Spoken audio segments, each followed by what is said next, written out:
In this video, I'm going to talk to you about 3 things that I've noticed have a tendency to make for a miserable homeschool, if not destroy it completely. I'm going to give you a number of examples and show you where I've seen it personally happen. Welcome to the channel. My name is Rebecca Devitt. I'm a homeschool mum of 2 children and I was homeschooled myself. But I've certainly seen the dark undercurrent of homeschooling where it can go wrong, very, very wrong. And when it does, it certainly becomes a miserable experience for homeschoolers who then go on to blame their parents most of their lives for their miserable education. And that's why this video is important. Okay, let's jump in with number 3. I'm going to start with number 3 and then go all the way down to number 1. So number 3 is abandoning independent learners. You know, one of the wonderful things about homeschooling is that children learn to become independent thinkers like no other education affords. Instead of having teachers spoon-feed children information, they can actually go to the text themselves and grapple with the information. And then they can talk to their parents about the import of what they've just read. Sounds good, and it usually is. But I think in this case, we can actually fall off the horse in both directions. That is, you can fall off the horse on the too little independent side, and you can fall off the horse on the too much independent side. That is, when homeschoolers reach a certain age, they're actually able to completely homeschool themselves without any parents present. As a curriculum expert, I've had people contact me, young people, children really, and they've said, what curriculum should I use? My parents, they're not really that interested in homeschooling me, so I'm doing this myself. And then I have to recommend a curriculum for them, which is really tricky. But they can actually homeschool themselves at this point. So children do get to the stage where they are able to teach themselves, but they still need encouragement and input if it's going to be an excellent homeschool. These children usually don't want to be left to do the curriculum all on their own. They want mum or they want dad to occasionally be checking the answers. They don't want to get to the end of a whole assignment, having done a day's worth of work, and their mum to look at their answers and go, actually, you got that wrong, and you got that wrong, and you got that wrong, and that wrong, and then they have to go and correct it all. As a homeschooler myself growing up, I did have great support. But when I got to high school age level, things got pretty complicated and no longer were my parents able to just read the material and know what things were being talked about. For example, I was doing advanced English. My parents, let's just say English literature wasn't their forte. They didn't really keep tabs on my learning. Consequently, I did poorly. I got a whole lot of 30% grades and of course utterly failed the subject. But hey, I don't want you to think my parents are bad parents. In fact, they are some of the best. But I still do think in this particular area there was something missing. Now this was a small problem for me and only happened in high school. So really no big deal. And I did great in all the other subjects in the end. But there are families who leave their kids to do a lot more on their own by themselves, not checking the work, and things get worse and worse. Sometimes it destroys the whole homeschool and the children are sent back to school frustrated with their homeschool education. So to the parent, just make sure you're keeping tabs on what the child is doing. Before we go on, make sure you subscribe to the channel. I've got lots more homeschooling advice, do's and don'ts coming your way, like this one, which is number 2, which is lack of socialization and isolation. Socialization and isolation issues in homeschools are too common. I see it in many different circumstances, most often in parents who are just tired and they think socialization can probably go by the wayside. It's not that important. And then I see it in another group of parents who just think the rest of the world are unclean. They think to themselves, my darlings must be protected from the polluting influence of outside people. Unfortunately, they don't realize that they themselves are people. In both cases, however, these children often grow up and blame their parents because they didn't get to hang out with other kids and people and learn the social norms, and so they think they turned out weird. When I was growing up, there was a family who was part of our homeschool group, our church homeschool group, and in the end, this homeschool completely blew up and fell apart and the kids went really off the rails. So this particular family wasn't very involved in our group because one of the parents in the family didn't like the other parents in the homeschool group. Huge backstory that I won't go into. But this meant that we as homeschoolers, and we were a lovely group of homeschoolers, we would get comments on how polite we are, like most homeschoolers do. But this meant we only got to spend a very small amount of time with these children because we were considered the polluting influence. I think in this case, the parent considered her children as a Play-Doh ball that she could shape as she willed.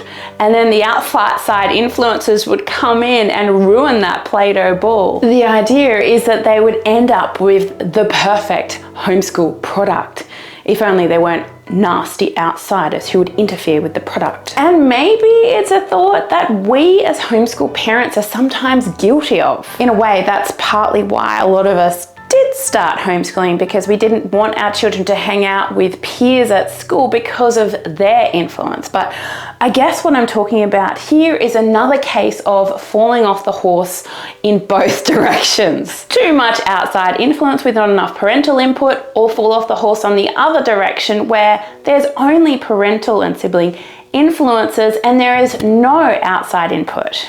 A good test maybe for you as a homeschool parent is to think about how you feel about street kids playing with your darlings. Do you want to invite the street children in and show them God's love and let them chat to your children and hang out and maybe bake a cake with these kids and just love on them? And then later on you can talk to your children why perhaps you don't swear, or perhaps why you don't have these thoughts, or these street kids think this way because they've been brought up this way.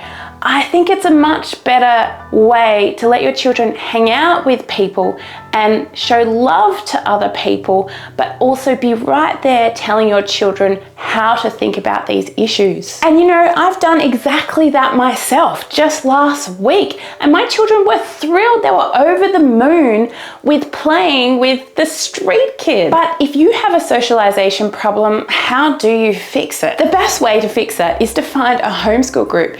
You can do this by going onto Facebook and finding homeschool groups in your area. If you don't have that choice, you can get a curriculum, something like Veritas Press, which is a great Christian curriculum, and the children can do the course with other children virtually, other Christian homeschoolers, and get socialization that way. Veritas Press offers a free consultation, so you can see if this might be a great way to fill that really big gap in the homeschool. But then again, there is nothing like face-to-face interaction. For example, online, you're not going to learn that your BO stinks, kid, put some deodorant on or have a shower. Now I'm going to talk about the number one thing that destroys your homeschool, but then after that, I've also got a bonus tip I don't want you to miss because it's actually really important. Okay, number one is being legalistic instead of gospel-centered in your homeschool. Many of us can go to church and read our Bibles and still end up with a piquant for legalism, box ticking, and rule following only. And our children become one of our little boxes,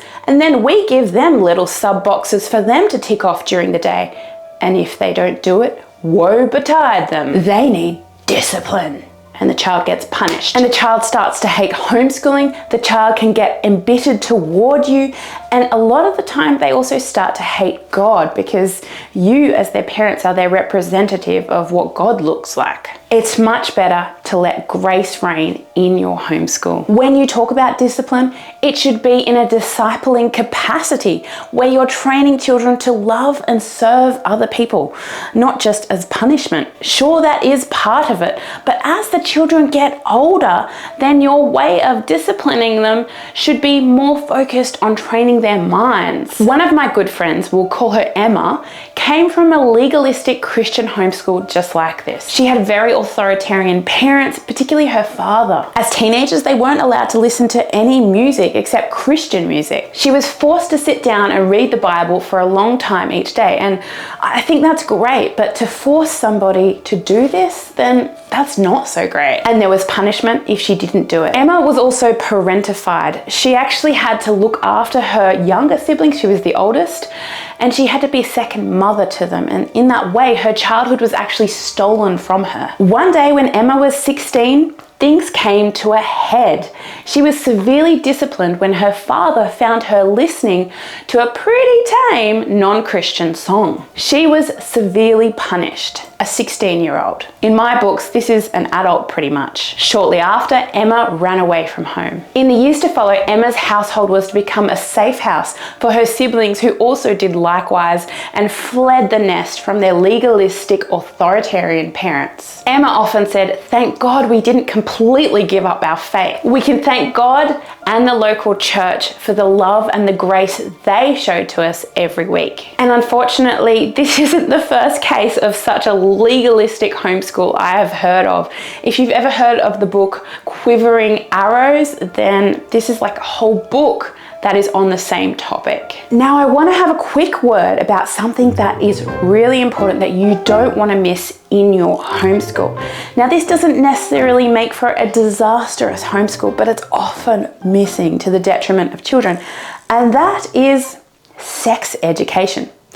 A lot of us are just a little bit too awkward around the topic of sex with our children. We don't really want to go there. Now, the problem with that is that when they read secular books or when they turn on the television screen, they're bombarded with all these images of sex education coming at them.